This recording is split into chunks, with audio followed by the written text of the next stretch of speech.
जिनके हृदय में सच्चिदानंद भगवान का आश्रय नहीं, तो हर चेष्टा उनकी पाखंड हो जाती है। भगवत रसिक जी कह रहे हैं, बिन विवेक वैराग्य भक्ति बिन सत्य नए को मानो, भगवत विमुख कपट चतुराई सो पाखंड ही जानो।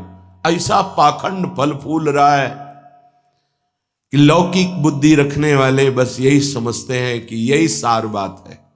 नहीं, कर लो कर लो, तुम्हें 50-100 वर्ष मिले, पाखंड कर लो, दंभ कर लो, नाटक कर लो, जो चाहो एकत्रित कर लो। दुनिया का एक कबाड़ है। जब छूटने का समय आएगा तब तुम्हें पता चलेगा। मन पछतई है अवसर बीते। समय था तो प्रयाश्चित नहीं किया अपने पाखंड का, दंभ का, पाप का। कल चर्चा हुई थी, दो नहीं रख के यहां से जाना चाहिए, एक ऋण और दूसरा पाप, नहीं तो तुम्हारे को आना पड़ेगा, दुर्गति हो जाएगी। किसी का एक पैसे का, एक वस्तु का उधार ऋण नहीं होना चाहिए जीवन में। और कोई भी पाप अब हमको साथ लेके नहीं जाना। अगर भूल से हो गए हैं तो हम उनका यहां प्रायश्चित करेंगे, अंदर से जलेंगे और संत महात्माओं से पूछेंगे इस पाप का हम क्या दंड स्वीकार करें, कौन सा प्रायश्चित करें।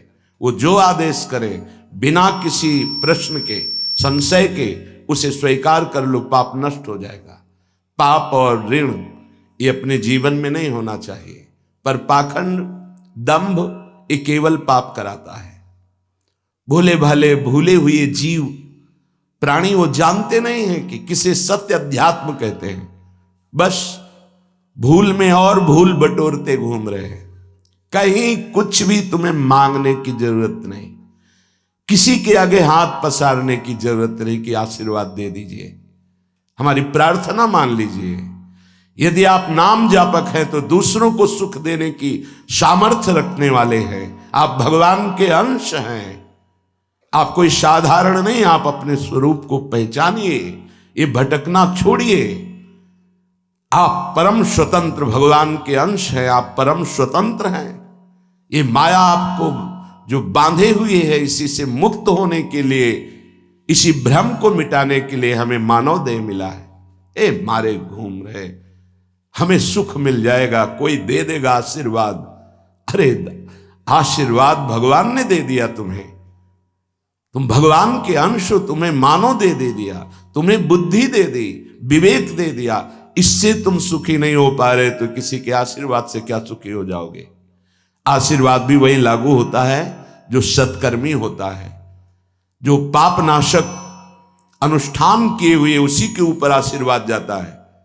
आप सोचे आप करें पाप, विषय विलासिता, और आपको कोई परमहंस आशीर्वाद दे दे, आपकी सामर्थ्य नहीं कि ऐसे आशीर्वाद देने वाले महापुरुष तक पहुंच पाए। जो पे दुष्ट हृदय सोई होई, मोरे सन्मुख आव की सोई। वो जा ही नहीं सकता। अगर चले गए तो आशीर्वाद मांगने की जरूरत नहीं है, वो बात मिल जाएगी जो तुम्हें दूसरों को आशीर्वाद देने की सामर्थ्य प्रदान कर देगी। अपने लोग भगवान को भी आशीर्वाद देते हैं, अपने लोग महारानी जी को आशीर्वाद देते हैं, उन्हीं के नाम बल से, उन्हीं के चरण आश्रय बल से। लाडली जो थारो अविचल रहो जो सुहाग, आपका सुहाग अविचल रहे, आप दोनों ऐसे सुखी रहे। जब हम अपने आराध्य देव श्यामा से हमको आशीर्वाद दे सकते हैं, फिर और कौन बचा। तो किसके बल से? उनके नाम बल से, उनकी आराधना के बल से। क्या आप नाम जप नहीं कर सकते? क्या आप आराधना करके ऐसे समर्थ नहीं बन सकते? समर्थ वही है जिसका हाथ फैलाना मिट जाए, किसी से भी नहीं। आपके पास नाम है, आपके पास मंत्र है, उपासना है, आप समर्थ हैं, पर आप अपनी वस्तु को पहचान ही नहीं रहे। नाम जप में रुचि नहीं, सतमार्ग सत्क्रियाएं ये रुचि नहीं, तो कहीं भी भाग के चले जाओ, दुख ही मिलेगा, अशांति मिलेगी, चिंता मिलेगी, आशीर्वाद नहीं मिलेगा। वो देगा भी तो लगेगा नहीं, क्योंकि हृदय में हमारे अंदर पात्रता नहीं आ रही। पात्रता नाम जब से आती, मान लो प्रार्थना, कुछ समझ में आवे या ना आवे, राधा राधा राधा। श्रीपाद कह रहे हैं न राधा प्रियो नापि वृंदावनम और नैव वृंदान तत्प्रेम भाजाम। प्रेम भाजाम, जो प्रेम पात्र बन चुके हैं, जिनके हृदय में वृंदावन प्रकाशित हो चुका है, प्रिया प्रीतम खेल रहे हैं, ऐसे महापुरुषों का संग नहीं, वृंदावन का आश्रय वास नहीं और प्रिया प्रीतम की उपासना नहीं, तो तुम्हारा जीवन धिक्कार। किस काम का जीवन? ये बच्चे पैदा करना, सोना, खाना, पीना, रहना, जीना, ये तो सुअर कुत्ता भी कर रहे हैं। देव दुर्लभ मनुष्य देह कही गई, बड़े भाग मानुष तन पावा, सुर दुर्लभ सद ग्रंथन गावा, दुर्लभो मानुषो देहो। बड़ी महिमा किस बात की? भगवत प्राप्ति की, जीवन मुक्त होने के लिए, भजन रूपी धन कमाने के लिए। यदि भजन नहीं, ज्ञान नहीं, भक्ति नहीं, वैराग्य नहीं, तो फिर पशु से बढ़कर के तुम नहीं हुए, पशु से नीचे ही हुए। क्योंकि पशु तो अपने कर्मों का भोग कर ऊपर उठ रहे हैं, तुम सबसे ऊपर आकर अब ऐसे कर्म कर रहे हो कि नीची योनियों को जाओगे। श्रीपाद कह रहे हैं कोई भी आराधना किए बिना प्रभु की सुखी नहीं हो सकता, चाहे वो ब्रह्मा के पद में ही क्यों ना हो। सच्ची मानना, अगर सुख का अनुभव होगा तो भगवत आराधना से। ये बैठ जाए दिमाग में, भोगों में सुख नहीं है। अनंत ब्रह्मांडों में जितने भोग हैं सब माया के द्वारा रचित हैं। अगर वो सुखद भोग लग सकता है तो प्रभु को अर्पित करने के बाद, प्रभु से जुड़ने के बाद, प्रभु की दृष्टि पड़ने के बाद, जैसे ऐसे हम पाते हैं तो अन्न है, लेकिन जब प्रभु को अर्पित करते हैं तो प्रसाद हो जाता है, और प्रसाद पाप का नाश करके हृदय में प्रसन्नता प्रकट करता है। प्रसन्नता ही भगवद आनंद की तरफ आगे बढ़ाती है। समझ में नहीं आ रहा, हम बार बार भटक रहे हैं इन्हीं भोग, इन्हीं सुविधाओं को सुख मान। अगर नाम जप नहीं चल रहा तो समेट लो जितनी सुख सुविधाएं, अंतिम समय हमारी बात याद करना, कुछ तुम्हारे हाथ नहीं लगेगा। अब भी देख लो, कोई 20 का है, कोई 50 का, कोई 40 का, 30 का, इतना समय व्यतीत हो गया। क्या है तुम्हारे पास जो यहां से ले चलोगे? और कौन सी अनुभूति है जिसमें तुम तृप्ति का अनुभव कर रहे हो कि मुझे ये मिला, मैं तृप्त हो गया? कुछ नहीं, जीरो पे जीरो हो। वही वासना, वही मांग, वही चिंता, वही शोक, वही भय, वही कामना। देखो ना, अंदर देखो। संतोष, शांति, निर्भयता, निश्चिंतता, निशोकता, परमानंद एक भी है नहीं। वो बिना भगवत आराधना के नहीं। श्रीपाद कह रहे हैं हिरण्मम राधा नागर चरण मरणे पिनैव विस्मरतु तनुरपि न विपत् कोटिषु जीवन वृंदावनम क्षणम त्यजतु। ये बहुत सुंदर बात मांग रहे हैं। जब मेरे मरने का समय आवे तो हे राधा नागर अर्थात प्रिया प्रीतम, जीवन आपको समर्पित है, तो अंतिम श्वास में आप चूक मत करना। यदि जीते जी मैं आपके योग्य नहीं हुआ, आपने दर्शन नहीं दिए, आप नहीं मिले, चलेगा। क्यों? क्योंकि नाम आपका है ना, नाम के सहारे जी लेंगे हम आपकी लीला गुण गायन करके जी लेंगे, आपके प्रेमी जनों के संग से, आपके चरणारविंद के अनुराग रंग में हम जी लेंगे। पर अंतिम समय आप बहुत सुंदर बात है। भक्तों ने मांगा भी है, कह रहे हैं कि अंतिम समय आप मेरे हृदय में स्फुरित हो जाए। जब मैं शरीर छोड़ रहा हूं उस समय केवल प्रिया प्रीतम। निश्चित निश्चित ये हमारा विश्वास, हमारा हृदय इस बात को पक्का करता है कि जैसे भी बने हम लगे रहे हैं जीवन भर प्रभु के चरणों में, तो अंतिम में प्रभु फिर अपनी कृपा विशेष करते हैं। उस उपासक के हृदय में प्रभु स्फुरित हो जाते हैं, स्मरण रूप में या रूप रूप में स्फुरित हो जाते हैं। यदि जीवन में किसी महात्मा का संग रहा है, श्री प्रिया प्रीतम की किंचन मात्र आराधना बनी है, धाम आदि भगवत पुरियों का, धामों का तीर्थाटन अवगाहन थोड़ा भी वास हुआ है, वो अंदर से आश्रय प्रभु का रहा है, तो अंतिम समय उसके भगवान पधारते हैं। निश्चित ये हमारा विश्वास कहता है, क्योंकि अंतिम गति ही परम पद या अगला जन्म या दुर्गति, अंतिम क्षण जो होता है वो महामहिम माना जाता है। कहते आपके विश्वास से क्या प्रमाण क्या है? तो अजामिल संध्या करने वाला, शास्त्र स्वाध्याय करने वाला, धर्माचरण परायण और बुजुर्गों की, गुरुजनों की सेवा करने वाला था। उस सेवा के लिए ही जंगल में समिधा लेने गया था। वहां व्यभिचार परायण वैश्य और व्यक्ति को देखा, कामांध हो गया। एक दृश्य ने उसे पूरे जीवन को बर्बाद कर दिया। तो अंतिम समय में जब वृद्धावस्था की सीमा चल रही थी कि उस समय संतान का योग था ही नहीं, पर संत जन आए और उन्होंने कहा कि अब जो संतान होगी उसका नाम नारायण रखना। अत्यंत आसक्ति छोटे पुत्र में होने के कारण मरने के समय वो उसे बुला रहा था, नारायण नारायण। तो शायद वो आवाज वहां तक ना पहुंची हो, पर नारायण के पार्षद आ गए और उसको परम पद मिला। ये घटना क्यों घटी? क्योंकि धर्मात्मा था, वो अच्छे आचरण करने वाला था। कुसंग से भ्रष्ट हो गया तो क्या हुआ? हरि ने अंतिम संभाल दिया। तो जो अपने जीवन में प्रयासरत है कि नाम जप करूं, जीवन में प्रयासरत है कि हमसे कोई पापाचरण ना हो जाए, जीवन मेरे जीवन धन प्रभु के लिए है, तो ये हमारा विश्वास है अंतिम उसका बहुत मंगलमय होगा।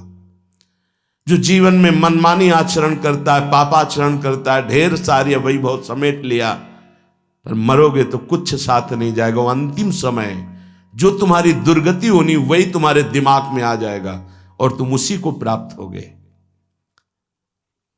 श्रीपाद मांग रहे हैं प्रियालाल से, हन्मम राधा नागर चरणम मरणे पिनैव विस्मरतु। जीवन भर आपकी आराधना की, अब अंतिम समय जब मेरा मरने का आवे तो हे प्रिया प्रीतम आप स्फुरित हो जाए, आपके चरणारविंद हमारे हृदय में स्फुरित हो जाए।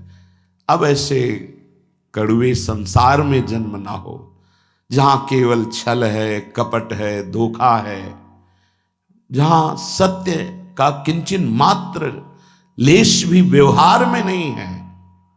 तत्व तो सत्य विराजमान है पर उसका परिचय नहीं। असत माया का खेल चल रहा, नहीं जन्मना ऐसे संसार में। हमें आपकी प्राप्ति करनी है। माना कि मेरे में सामर्थ्य नहीं, पर अंतिम समय आपसे प्रार्थना है आप हमारे हृदय में स्फुरित होना। और हे वृंदावन, आप मुझे ऐसी सामर्थ्य देना कि भारी दुख का समय हो अंतिम, तो भी मैं आपके धाम से अपने शरीर को बाहर न जाने दूं। ये बड़ी बात है। एक क्षण के लिए भी मैं कभी अंतिम चेष्टा में, जब मेरा शरीर भारी पीड़ा में हो, यहां से जब जाना होता है, जिनका आखिरी जन्म होता है, तो बहुत कुछ हमारी गंदगी जमा है जन्म जन्मांतरों की, वो बहुत शीघ्र भुगवाई जाती थोड़ा थोड़ा करके। तो देखा जाता है कि बड़े महापुरुष भी अंतिम समय बहुत ही विकराल परिस्थिति आ जाती है, उस समय भागना नहीं है औषधि के लिए, नहीं, ये धैर्य उपासक के अंदर ही होता है। पास में ही राधा टीला है, अभी कुछ ही वर्षों पहले की बात है, यहां के पूज्य जो महंत जी थे, बड़े ही कुंज बिहारी श्री हरिदास चरणारविंद के अनुरागी थे। रामकृष्ण मिशन में गए, परेशानियां बढ़ रही थी, उन्होंने जांच की, उन्होंने कहा यहां नहीं, आपको दिल्ली जाना होगा, या हो सकता है आगरे में हो जाए, यहां तो नहीं हो सकता, न मथुरा में न वृंदावन में। कुंज बिहारी श्री हरिदास कौन जाएगा दिल्ली आगरा। हालत खराब होती चली गई। श्री हरिदास कुंज बिहारी श्री हरिदास। सबसे कहा कि स्वामी जी बुला रहे हैं हमें, जल्दी तैयारी करो जल्दी। ये अभी कुछ वर्षों की बात है, ये अपने सामने की बात कह रहे, जल्दी भोग बनाओ, नहीं तो भोग नहीं लगा पाओगे, समय है अभी, राजभोग जल्दी लगाओ। राजभोग लगाया, प्रसाद लाओ, प्रसाद, बैठो सब सामने। कुंज बिहारी श्री हरिदास, श्यामा प्यारी कुंज बिहारी श्री हरिदास दुलारी। कीर्तन शुरू हुआ, कोई समझ नहीं पा रहा क्या कह रहे, बस खून की उल्टी हुई, बोले स्वामी जी बुला रहे, चले गए। ये है जीवन भर की आराधना का स्वरूप। अंतिम लीला बड़ी विचित्र होती, उस समय आराध्य देव ही संभालते हैं। पूज्य श्री उड़िया बाबा बैठे हुए, इधर प्रभुदत्त ब्रह्मचारी जी की कथा नीचे बैठ करके एक संत सुना रहे हैं, हजारों की संख्या में सभा भरी। बाबा ने कहा आज यहां स्मशान होगा। अचानक कौन समझ पावे महापुरुषों के, आज यहां स्मशान होगा। आज हम पहले 2 श्लोकों की व्याख्या करते हैं। जिसका जन्म होता है उसकी मृत्यु निश्चित होती है। आत्मस्वरूप जन्मा है, उसकी कभी मृत्यु नहीं होती। धैर्यवान कभी मृत्यु से विचलित नहीं। कोई समझ ही नहीं पा रहा कि बाबा आज बेप्रसंग की चर्चा कैसे कर रहे हैं। अच्छा तो सब सुनो, जो चर्चा हो रही सुनो। प्रभुदत्त ब्रह्मचारी जी की भागवत, ओम शांत बैठ गए। आखिरी ओम बाबा का था। इतने में वहीं आश्रम में रहने वाला एक कुछ विक्षिप्त टाइप का, क्या भगवान दास कुछ ऐसे ही नाम था, वो आया, कहने लगा लाओ हम चंवर डुलाएंगे। तो ऐसे अनाधिकारी पुरुष थोड़ी महापुरुषों की सेवा में लग जाते, नहीं तुम हटो। क्योंकि सुलझा हुआ विवेकवान पुरुष ही महापुरुषों की सेवा में। उसको गुस्सा आया, गया तो चारा काटने वाला गड़ासा कहां से कैसे व्यवस्था की, एक था काल पहले से कंबल में ऐसे छुपा के आया, और इतनी रफ्तार से बाबा की चांद पे ऐसे खुले हुए ऐसे मारा 6-6 इंच गड़ासा, और ऐसे फव्वारा जैसे खून के ऐसे उठते। किसी को समझ में नहीं आया। सामने एक बूढ़ी माई थी, दौड़ के गई, लिपट गई, 5-6 गड़ासे मार चुके थे। अब कोई समझ ही नहीं पाया कि मतलब हो क्या रहा। काल का खेल देखो, वो सब आसपास, मतलब सब ऐसे ही। तत्काल माई ने, बूढ़ी माई ने उसको वश में किया। बूढ़ी माई ने, सब लोग उसको, फिर जो लीला, बाबा को एक इंजेक्शन लगाया गया कि अंतिम समय वो चेतना जागृत। ओम, बस क्या पूरे जीवन तप ज्ञान की मूर्ति, अंतिम लीला कैसे जा रहे हैं। पूरे जीवन मां मां मां पुकारते हुए रामकृष्ण पर, अंतिम गले में कैंसर, विविध प्रकार की पीड़ाएं।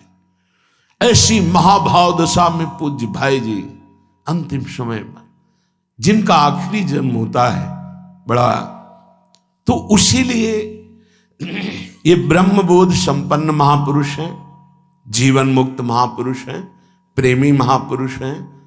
क्या इनकी महिमा वर्णन करे, पर ये हमारे लिए कह रहे हैं, हम सबके लिए। क्योंकि ये जो मांग रहे हैं ये तो प्राप्त है इनको, हर समय लीला में प्रवेश है इनका। इनको श्यामा श्याम की आखिरी दर्शन की आकांक्षा नहीं, क्योंकि इनकी आखिरी जीते जी हो गई।